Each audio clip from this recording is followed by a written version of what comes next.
Yeah, I said good evening. Thank you. Thank you.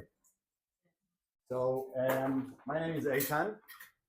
I've been in Marbella for just over a year. I lived in 7 different countries. I was born not far from here in Israel. And most of my adult life I live outside of Israel, in Australia. Found myself about 2.5 years in Ukraine, including in the war, doing some projects. So I'm not afraid of many things in life, only from dentists and food. Dentists and supermarkets. Yeah, I haven't entered supermarkets if I don't need toilet paper or cleaning products to buy food for 2.5 years. I did an interesting test in the last year. I don't own a car because my very slow Portuguese lawyer is really taking his time with getting my license done. So I cannot drive in Spain. So I did a test. I lived the sort of lifestyle that I'm about to tell you without owning a car. Do you have a bicycle? Sorry? Do you have a bike? No, I have 2 legs. Good for you. Yeah. I do the same. I walk. Yeah. So maybe my talk will be a little bit hard to digest. There is multiple angles to start this topic, but I think I chose the quite mild one. So first I want to, there's anyone here that is afraid from snakes? Yes. Me too. So I just want to Shocking video you've ever seen. So a group of babies were gathered together and snakes were put in their midst. This was a social experiment in order to see how the babies would react to the snakes, if they'd be terrified or not. But on the other hand, the babies' parents were pretty much terrified that the snake would harm their babies, or worse, swallow them. However, there was no need to be worried because the snakes are non-venomous and properly trained on how to interact with people. But keep watching because the biggest plot twist is about to happen. Instead of the snakes biting the babies, one baby just took a big chunk out of the snake and bit it himself. Talk about an Uno reverse card. This is the most shocking video you've ever seen. So a group of babies were gathered together and snakes were put in their midst. This was a social experiment in order to see how the babies would react to snakes, if they'd be terrified or not. But on the other hand, the babies' parents were pretty much terrified that the snake would harm their babies, or worse, swallow them. However, there was no need to be worried because the snakes are non-venomous and properly trained on how to interact with people. But keep watching because the biggest plot twist is about to happen. Instead of the snakes biting the babies, one baby just took a big chunk out of the snake. I think you quite understood what I was trying to say here. I think we are in a situation that if we don't take action now, the next generation will have a lot of problems, not only health problems, but also socially, the communities will get in a situation that maybe it will be irreversible to change. And I think that the change must happen today. The answers. 35% of fish a year don't even reach to our supermarket and plates. So 35% of what we farm, wild caught, lost in transportation, bad refrigeration, bad handling, weather, logistics. 1.3 tons of food goes into waste. The average person in Europe throw 95 kilos of okay food to eat to the bin every year. About 45% of our fruits and vegetables, like the fish, don't even reach to the supermarkets and plates and shops because the apple is not looking good, the pear is have brown spots, the banana is whatever. And this is food that all of us can eat, use in restaurants. I'm a chef. 22 years I worked in lots of restaurants, like I mentioned before, in 7 different countries, hotels, catering, and I'm sure that most of the things that get thrown, I can turn into fine dining. I don't want to say Michelin star because I've never achieve the Michelin star, but fine dining, really high quality dishes. Excuse me. Are these figures worldwide or are they Worldwide. based on a Worldwide. Around 2 billion people. But can I just say? Yes. It's fine to say, like food is wasted. But for example, if you ran a fast food chain in the US, Let me stop you. I believe we don't need any fast food chains in the world. okay, but if you did, let's call it a food chain, etc., and staff there are instructed to destroy the food. They used to just put it in the dumpster outside, Okay. etc. Now they're instructed to destroy it and make it inedible. Because you've always got the soppy person that says, oh, well, we can put it outside and the local tramps will come and eat it. This manager said, you mustn't do that, you mustn't do that, you mustn't do that. And this boy goes and does it, gives them the food. 3 days later, they've got a civil action against them because the poor tramps got food poisoning. Now, that brings the whole thing. What is wrong with the world? Is it litigation or is it, fast food chains? And I would suggest it's litigation. We blame the fast food chains for everything against them because the poor tramps got food poisoning. Now, that brings the whole thing. What is wrong with the world? Is it litigation or is it, fast food chains? And I would suggest it's litigation. We blame the fast food chains for everything. Yes. But in the good old days of you were able to put food out and people could come and take it. Yeah. But today that's not happening So because of lawyers. It's lawyers we should be attacking. let's do two things because I have enormous amount of knowledge that I want to pass here. So let's keep all questions to the end. I'm happy to stay here until midnight if they will allow me and answer all the questions. And please challenge me. And I'll just quickly answer to the gentleman what is just raised. Most of the waste is not because of this nice dude in the food chain. Most of the waste is because the industry creates shortage. So we will pay enormous amount of money on food that's growing on trees, and it should be accessible for everyone. So the problem is not with the food chain. The problem is not.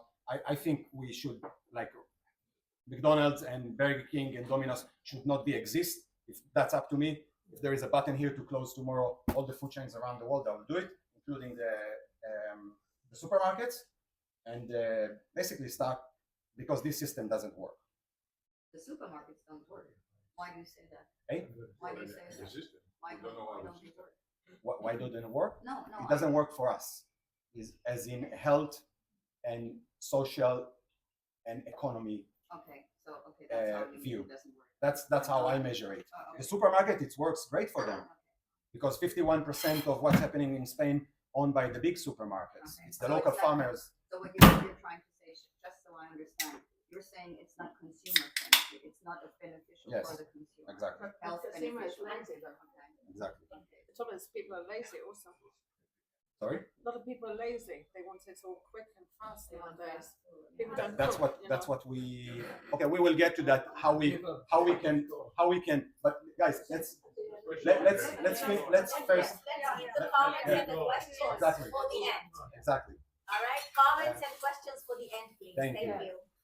So 45% of all fruits and vegetables globally thrown away. Let's go through it quickly because I want to go to the next slide. In the United States, this is worldwide as well. The size of the plate increased by 36% since 1960 because we need to put somewhere the food that we are consuming, because 40, 50 years ago, we weren't consuming that amount of food because the supermarket and the industry took a lot of steps to let us to believe that it's worthwhile for us. I will get to that in a second in the next couple of slides. 25,000 people dying every day. A third of this is kids. Every day from hunger. So the problem is not, yes, Putin is a problem. Sorry if there's any Russians in the crowd, but yes, Putin is a problem, but he's not the biggest problem. The biggest problem is the industries that making sure that we are consuming things that they're not food. So I believe that we are in the last, let's call it 120, 150 years, we are getting disconnected from our food. We don't know where it's come from. There's a lot of countries, Israel is one of them, traceability does not exist. You can buy honey in China, import it to Israel, bottle it in Israel, and call it made of Israel. Makilla. Hmm? Yeah, they're doing Makilla. So in Europe, the situation is a little bit better. US is terrible. Yeah, it's not. I don't want to use bad language, but yeah. We rarely cook at home. Like, I think maybe you guys in like a different generation, but I see because also the industry realize, I think by this time they don't realize what a jackpot they hit. It's later on in the 80s and 90s that they use a lot of marketing techniques like pile up, sell, 1+1. There's no, for me, when I go to the supermarket and I see all those signs, 1+1, for me, it's bullshit. You know, it's on sale. Why it wasn't on sale 2 months ago? Why it wasn't on sale last year? Why now it's on sale? So a lot of marketing techniques that make us taking decisions based on emotion and not based on need. Another interesting fact, supermarkets try to keep us 40 minutes in the supermarket. When we pass the 40 minutes, we start to take decisions based on emotion, not on based what we need. So when I do shopping, I always go with a list.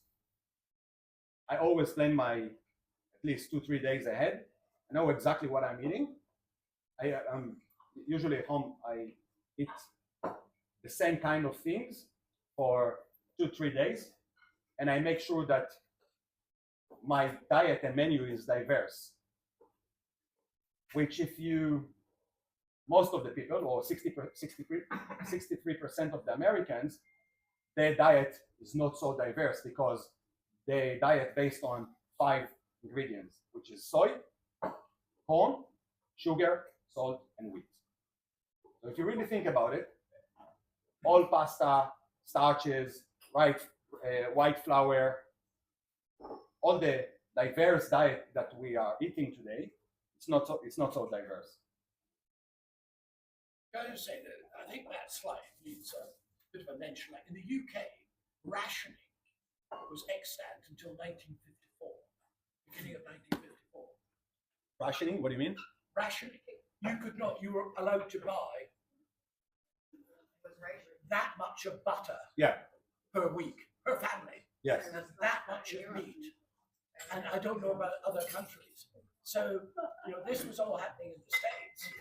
But in Europe, supermarkets weren't proliferating at all. It was very, very limited what you could buy. Yeah. You had food coupons. So the concept of what you were now talking about, of you go in and buy 2 for the price of 1, etc. No, you could buy nothing for. I'm talking about Clarence Sanders. Yeah, in America. In America, yeah. Supermarkets came to Europe only in the 50s. You're right. I would say more like the 60s. But in the 50s, you could buy basically nothing. Yes. You had to really work hard. Do you know who brought the supermarkets, by the way, to England? No. Who brought The Israelis. No. Come on, don't blame us for everything. Queen Elizabeth. Queen Elizabeth. Yeah.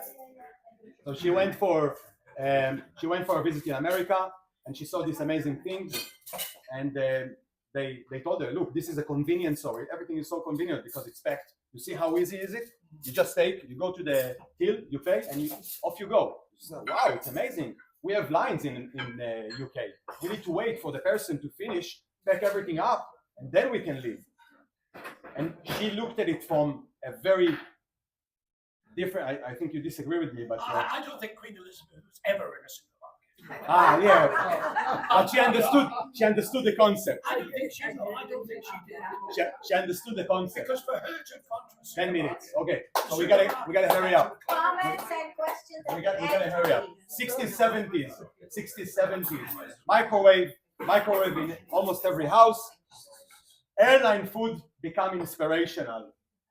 Average Joe in America sits in front of his TV and he can eat curry from India. He just put it 4 minutes in the microwave and he has this delicious meal. Or he can eat pad thai from Thailand. He's in America. But we're not in America. TV dinner. Yes, TV he dinner. doesn't eat pad thai from Thailand or curry from India. No, He eats food that's been made down the road. Comments No. and questions It's at not the me. end, please. I'm talking about frozen meals. Who are made locally based on some crazy idea Yes, that is and- Indian inspired. Using ingredients that are not food, because you need to protect the vegetables and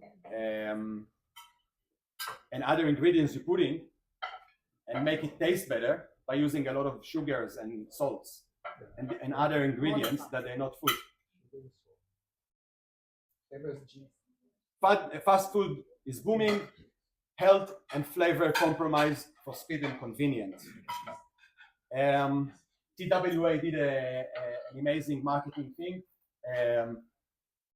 with really beautiful stewards serving food, and people bought it. They thought it's the best invention of the century. They went bankrupt because that. 80s and 90s, supermarkets are already full in processed foods. Our diet shifted completely. In 26th of December 91, USSR falls, and then the Swedish came with amazing idea, the food pyramids, and they sell it to the Americans. Yes, and they sell the idea to the Americans, and the industry now is focusing on what is fast, cheap, and easy to produce, and what doesn't take too much manpower. In other words, how they can make money and make us sick.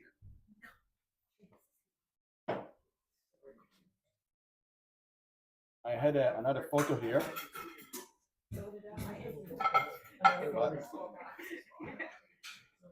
So, I said in the beginning of the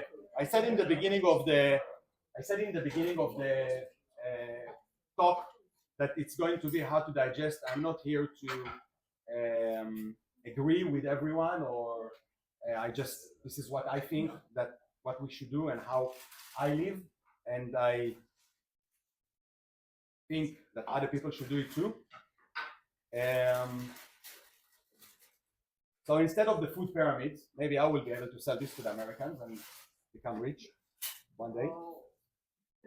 So basically, the previous slide was a kid from Africa and an overweight kid from America. And basically the bottom line, or maybe the question that I want to raise here today is, how come we are throwing 50% of what we're producing, and 800 million people in a chronic hunger, and 2 billion consider not being in a segment of not having food security every day.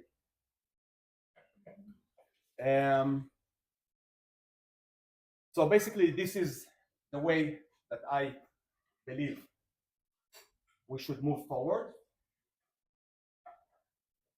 50% of my